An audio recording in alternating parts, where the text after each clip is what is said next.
wanted to welcome you all to LBDA's first LBD University event.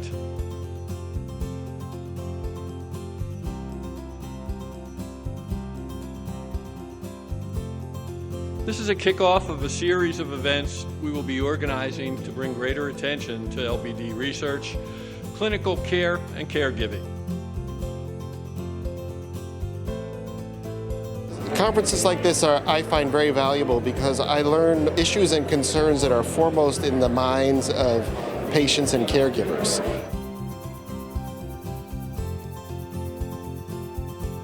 I think the most important thing is to give people realistic information so that they understand what the researchers are trying to do, kind of express it in simple language.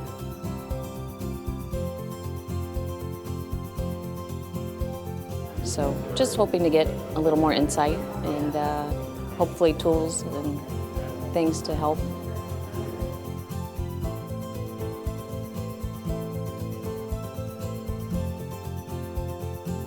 That they are probably much more affected than they can possibly imagine. There's someone that they know, someone that they love, or someone that they will know, or someone that they will love who will be affected.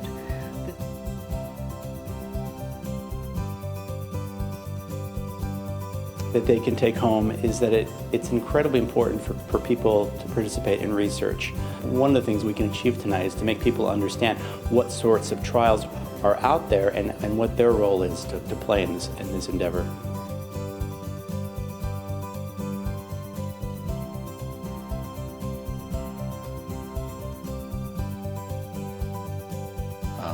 To the extent that you would like access to new products that may not be available on the market yet, that's a good reason to be in clinical trials. To the extent that you want to contribute to the advancement of science, participation in a clinical trial is very, very important.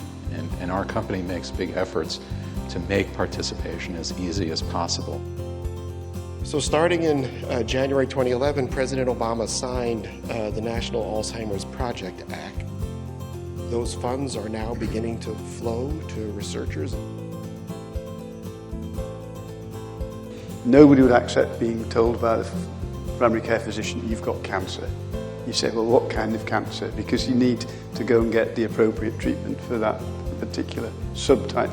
And dementia, in my view, is exactly like that. One of the most important things you can do to help us is participate in research, because that's how we're going to understand this disease and that's how progress is going to be made.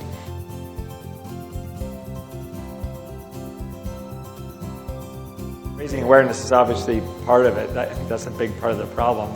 There still are many physicians out there who don't recognize the common core symptoms of Lewy body dementia as distinct from Alzheimer's disease or other dementias. Raising access to kind of expert level care is a big problem for a lot of conditions in our healthcare system care, but in a given individual, I think educating yourself about the symptoms and frankly educating your physician in many cases, because most people diagnosed with dementia are diagnosed with like primary care physicians who don't have a lot of expertise in these areas. One of the really important contributions or achievements in the last couple of years is consensus on the diagnostic criteria. A really big step in bringing new products through the regulatory process, reaching a consensus on the diagnostic criteria. Good evening. My name is Tom Hoyt. I'm from Eugene, Oregon, and I'd like to know how I can volunteer my wife and our family to participate in the trials. The government has a website called clinicaltrials.gov, which lists government-funded trials, it lists industry-sponsored trials, it lists trials all over the United States and Canada and Europe. And I think that's a good place to start. Our ability to look at the genetics that makes up all of you has increased exponentially. It's remarkable how much has changed just in 10 years. You know, all these things individually may just improve the outcome by 5%, but if you're doing quite a few of those, then that suddenly becomes quite a meaningful improvement. Thank you. Conference overall has been terrific to get an update on recent advances in LBD research across the board, from genetics to basic science to imaging to neuropsychology. It's just been terrific.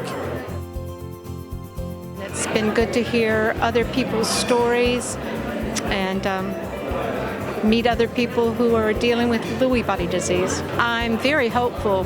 There is so much research being done, and Chester's doing so well that I'm hopeful we have a really good future.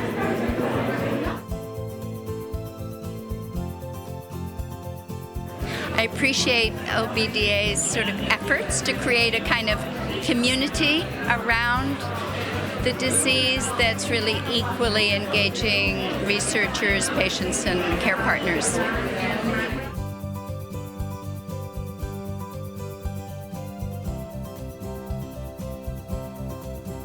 Making my husband feel as though he's still a beloved, respected,